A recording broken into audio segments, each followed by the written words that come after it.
warahmatullahi wabarakatuh. Selamat pagi semuanya, Bapak Ibu dan Prof. Ainita. Pada kesempatan hari ini saya dan tim saya akan mempresentasikan mengenai terkait buku Filsafat Ilmu. Sebelumnya saya akan memperkenalkan diri. Nama saya Bayu Putra Satrio dan rekan saya Rarifa Konita. Ya, di sini kami akan mempresentasikan sebuah pengantar populer filsafat ilmu. Nah, pengarangnya oleh Dijun Surya Sumantri, penerbitnya di Pustaka Sinar Harapan, dan buku ini pada tahun 2007 dibuatnya.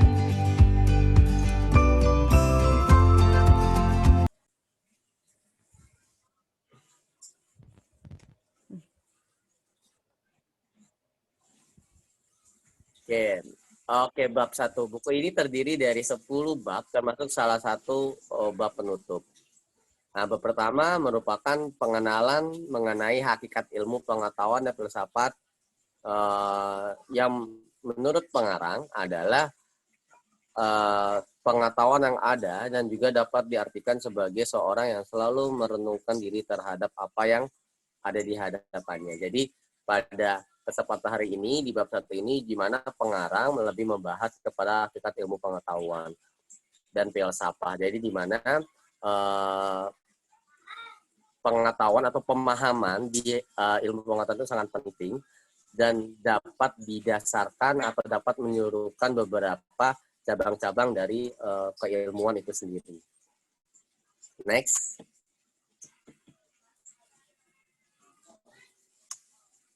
Oke, bab 2. Nah, bab 2 ini dasar-dasar pengetahuan yang meliputi penalaran, logika atau sumber pengetahuan dan kriteria berpikir. Yang dimana memang di sini dituntut oleh panca indera atau yang memiliki totalitas yang memang berasalkan dari penalaran kita atau indera kita. Yang dimana bab 2 ini membahas mengenai logika dan sumber-sumber pengetahuan yang memang kita korelasi beberapa teori yang biasanya kalau kita sebut ada teori koherensi, korespondensi, dan pragmatis. Yang dimana memang teori-teori ini mencangkup beberapa sudut pandang pengetahuan, logika, dan penalaran.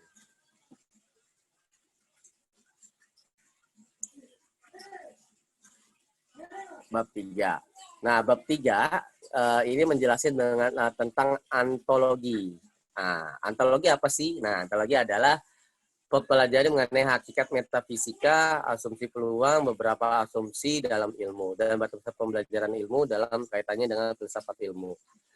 Jadi, antologi itu merupakan pembelajaran yang dimana hakikat berasal dari metafisika atau berasal dari beberapa kalangan ilmu yang dimana nanti mereka itu diasumsikan. Misalnya contohnya, oh di sini ada hantu nih. Nah dalam teori filsafat hantu itu terdiri dari zat atau zat-zat yang memang sebenarnya itu unsur zat yang dimana unsur zat itu bisa dibilang apa ya bukan berkembang ya ya pokoknya di situ ada unsur zat. Nah, itulah menurut pandangan dari falsafah. Tapi kalau dalam falsafah keagamaan itu beda hal. Oke, selanjutnya Mbak.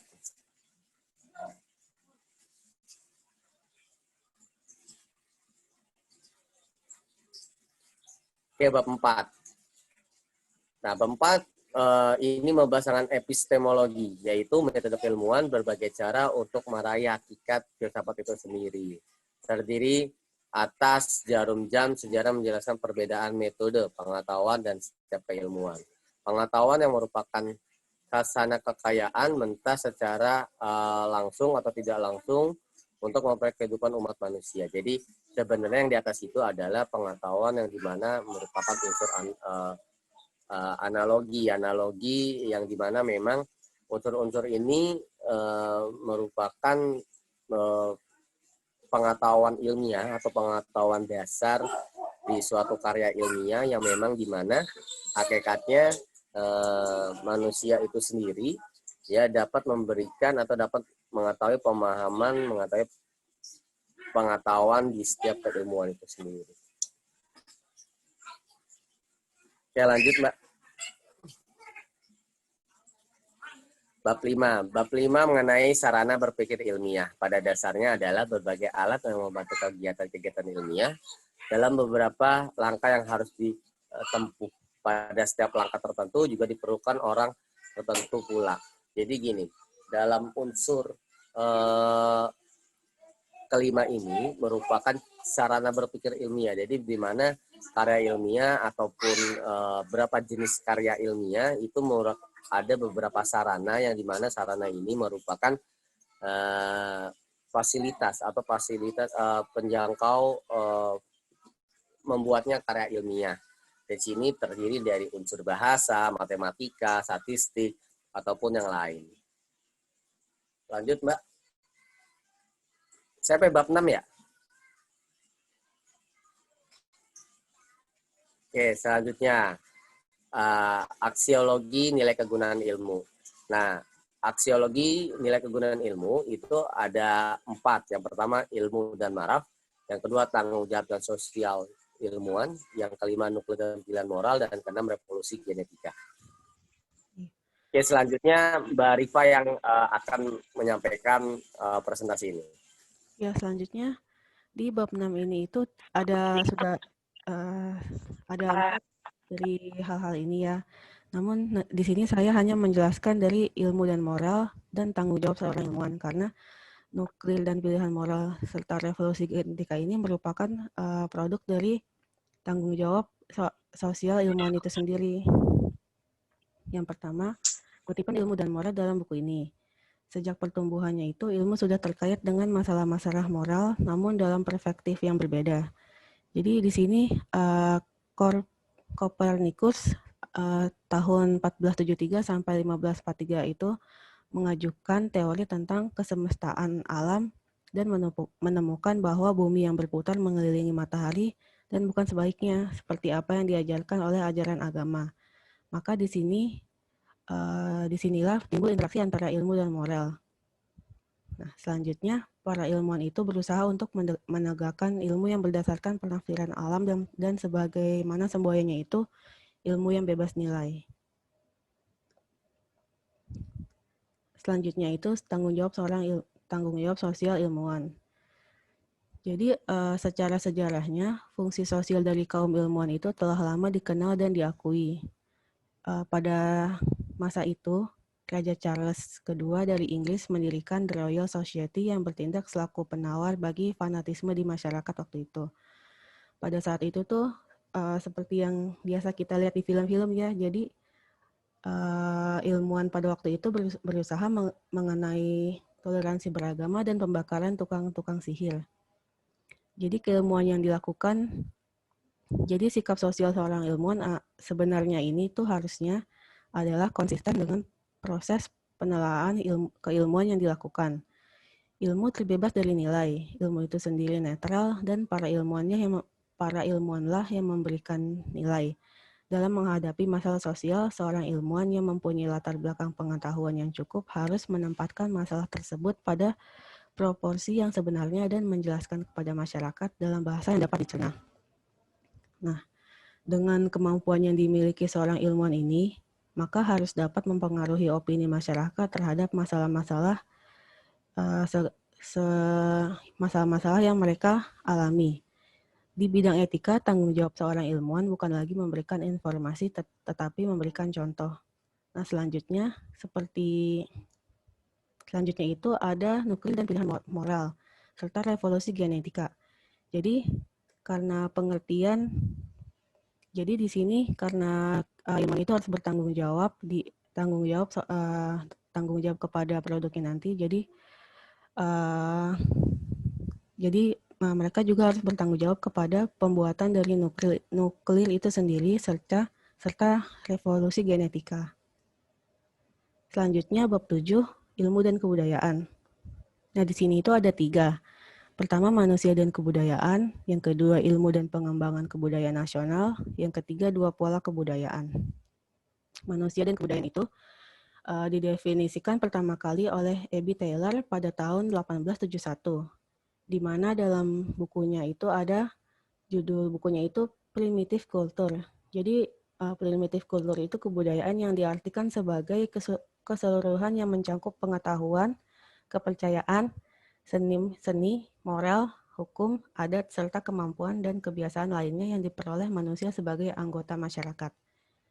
Yang menjadi dasar dari kebudayaan adalah nilai. Nah, di samping nilai ini, kebudayaan diwujudkan dalam bentuk tata hidup yang merupakan kegiatan manusia yang mencerminkan nilai budaya di kandungnya. Pada dasarnya, tata hidup merupakan pencerminan yang konkret dari nilai budaya yang bersifat abstrak. Maksudnya dari sifat abstrak ini itu, jadi kegiatan manusia ini dapat ditangkap oleh panca indera, sedangkan nilai budaya hanya tertengguk oleh budi manusia atau sifatnya itu sendiri. Nah, di samping itu, nilai budaya dan tata hidup manusia ditopang oleh sarana kebudayaan. Selanjutnya, ilmu dan pengembangan kebudayaan nasional. Ilmu merupakan pengetahuan dan pengetahuan merupakan unsur dari kebudayaan rangka pengembangan kebudayaan ilmu nasional, peranan ganda. Nah, peranan ganda itu di sini ada dua. Yang pertama itu ilmu merupakan sumber nilai yang mendukung terselenggaranya pengembangan nasional. Yang kedua, ilmu merupakan sumber nilai yang mengisi pembentukan watak suatu bangsa.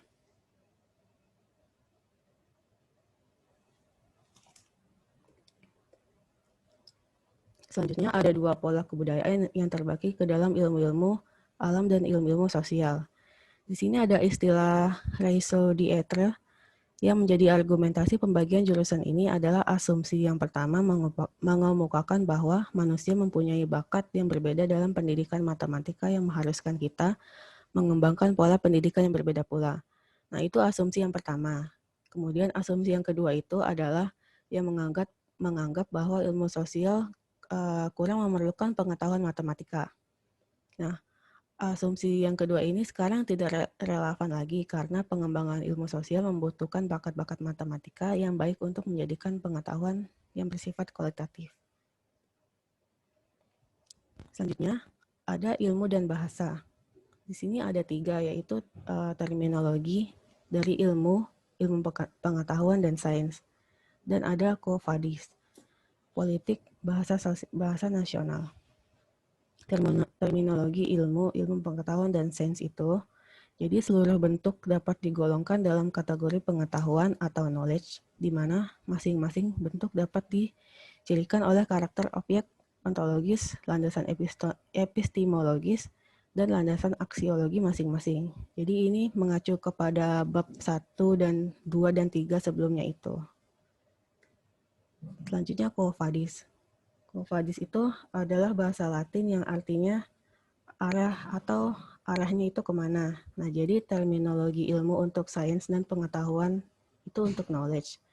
Secara de facto, dalam kalangan dunia keilmuan, terminologi ilmu sudah sering dipergunakan seperti dalam metode ilmiah dan ilmu-ilmu sosial atau ilmu-ilmu alam. Adapun kelemahan dari pilihan ini, yaitu bahwa kita terpaksa meninggalkan kota ilmu pengetahuan dan hanya menggunakan kata ilmu saja untuk sinonim science dalam bahasa Inggris. Alternatif pertama yaitu menggunakan ilmu pengetahuan untuk science dan pengetahuan untuk knowledge. Selanjutnya, bahasa itu mempunyai dua fungsi, yaitu yang pertama sebagai sarana komunikasi dan yang kedua sebagai sarana budaya yang mempersatukan kelompok manusia yang mempergunakan bahasa tersebut. Fungsi pertama ini itu dapat disebut sebagai fungsi komunikatif dan fungsi kedua sebagai fungsi kohensif atau integratif. Nah, selanjutnya pada tanggal 28 Oktober 1928 ini contohnya itu. Jadi bangsa Indonesia memilih bahasa Indonesia sebagai bahasa nasional dengan alasan utama yaitu fungsi kohesif bahasa Indonesia sebagai sarana yang mengintegrasikan berbagai suku ke dalam satu bangsa yaitu Indonesia. Nah, ini itu merupakan contoh dari fungsi bahasa yang bersifat komunikatif dan kohesif atau integratif, yaitu artinya itu bahasanya itu akan menyebar. Nah, selanjutnya penelitian dan penulisan ilmiah. Di sini ada struktur penelitian dan penulisan ilmiah. Yang kedua, teknik penulisan ilmiah. Yang ketiga, teknik notasi ilmiah. Nah, dalam buku ini, struktur penelitian dan penulisan ilmiah itu adalah mengajukan masalah yang berisi, yang pertama menentukan latar belakang dari suatu masalah, kemudian melakukan identifikasi masalah, pembatasan masalah, perumusan masalah, tujuan penelitian, dan manfaat penelitian. Yang kedua, pengajuan hipotesis. Yang ketiga, menguji hipotesis secara empiris melalui penelitian. Yang keempat, ringkasan dan kesimpulan. Kesimpulan pengujian hipotesis dikembangkan menjadi kesimpulan penelitian yang ditulis dalam bab tersendiri. Ini sebenarnya kita sudah mengalami ya pada bab 1 dari struktur-struktur penelitian dan penulisan ilmiah ini. Selanjutnya, dalam buku ini, teknik penulisan ilmiah itu mempunyai 2 aspek, yaitu gaya penulisan serta teknik notasi. Penulis ilmiah harus menggunakan bahasa yang baik dan benar. Komunikasi ilmiah harus bersifat reproduktif, artinya bahwa si penerima pesan mendapatkan kopi yang benar atau pesan yang benar, yang benar-benar sama dengan prototipe yang disampaikan si pemberi pesan. Jadi maksudnya pesannya itu harus dapat diterima secara nyambung gitu. Selanjutnya, komunikasi ilmiah harus bersifat impersonal, di mana berbeda dengan tokoh dalam sebuah novel yang bisa berupa aku dan dia atau Dr. Faust. Kata ganti perorangan hilang dan diganti universal, yakni ilmuwan. Jadi kata-katanya itu harus bersifat seperti kata-kata baku gitu ya. Pembahasan secara ilmiah mengharuskan kita berpaling kepada pengetahuan-pengetahuan ilmiah sebagai premis dalam argumentasi kita. Pernyataan ilmiah yang kita gunakan harus mencatat beberapa hal, yakni identifikasi orang membuat pernyataan tersebut, media komunikasi ilmiah di mana pernyataan tersebut disampaikan, lembaga yang menerbitkan publikasi ilmiah tersebut, beserta tempat dan domisili waktu penerbitan dilakukan. Selanjutnya, teknik notasi ilmiah. Nah, kalau dalam buku ini itu, teknik notasi ilmiah itu yang dijelaskan itu menggunakan catatan kaki. Sebenarnya teknik notasi ilmiah itu kan ada yang lain ya, seperti penulisan sumber pada akhir karya ilmiah. Nah, kalau dalam buku ini itu ada catatan kaki. Catatan kaki itu disusun dari pinggir atau disusun dari pinggir bawah karya ilmiah, pinggir bawah halaman dari karya ilmiah itu sendiri. Kemudian kutipan yang diambil dari halaman tertentu disebutkan halamannya dengan singkatan P atau HLM. Nah, ini ada kalau kutipannya itu ada 1 sampai 5, nah itu nama pengarangnya tidak ada, langsung dituliskan nama bukunya atau anonimus. Nah, ini merupakan langkah-langkah pembuatan teknik catatan kaki itu dalam karya ilmiah. Selanjutnya, bab 10 itu ada hakikat ilmu dan kegunaan ilmu. Nah, dalam buku ini itu sebenarnya tidak dijelaskan apa itu hakikat ilmu dan kegunaan ilmu. Namun hanya ada penjelasannya, namun hanya sedikit. Jadi hakikat ilmu itu seperti yang dijelaskan di bab 3 sebelumnya dalam arti ontologinya. Atau di sini itu ada istilah substance atau essence. Jadi inti. Jadi hakikat itu merupakan inti dari ilmu itu sendiri. Selanjutnya kegunaan ilmu. Di sini itu ada pertanyaan, apa guna ilmu pengetahuan? Nah, pertanyaan yang sama, apa guna pengetahuan ilmiah? Karena ilmu pengetahuan isinya teori ilmiah. Secara umum, teori artinya pendapat beralasan. Alasan itu dapat berupa argumen logis. Nah, ini teori bersifat filsafat, yaitu berupa argumen perasaan atau keyakinan dan kadang-kadang bersifat empiris. Kemudian, di buku ini itu ada persepsi, yaitu pengetahuan-pengetahuan termasuk juga ilmu memang tidak mempunyai kegunaan praktis, melainkan estetis. Nah, persepsi ini itu sebenarnya disalahkan oleh buku ini. Jadi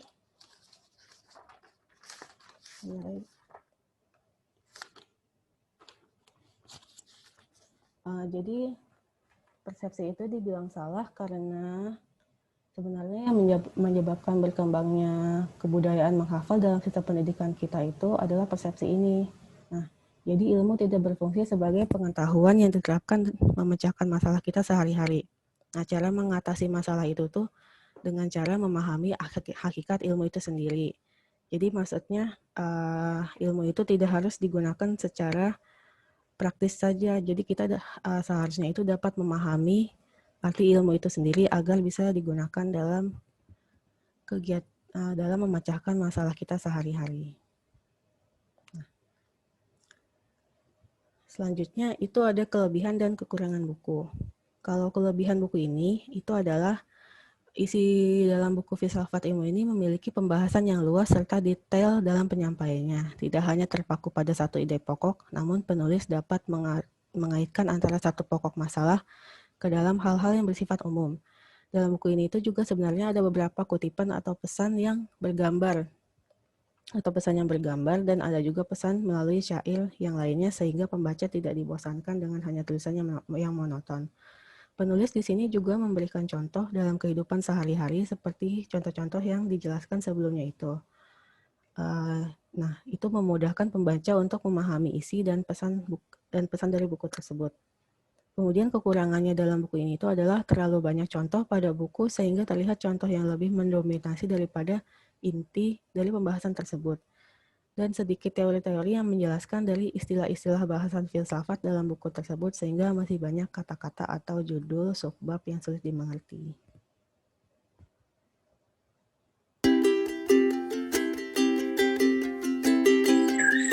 Oke, cukup. Mungkin itu presentasi kami. Mohon maaf jika ada kesalahan atau kata yang dari kelompok kami tuturkan. Dan dari kelompok kami, wassalamualaikum warahmatullahi wabarakatuh.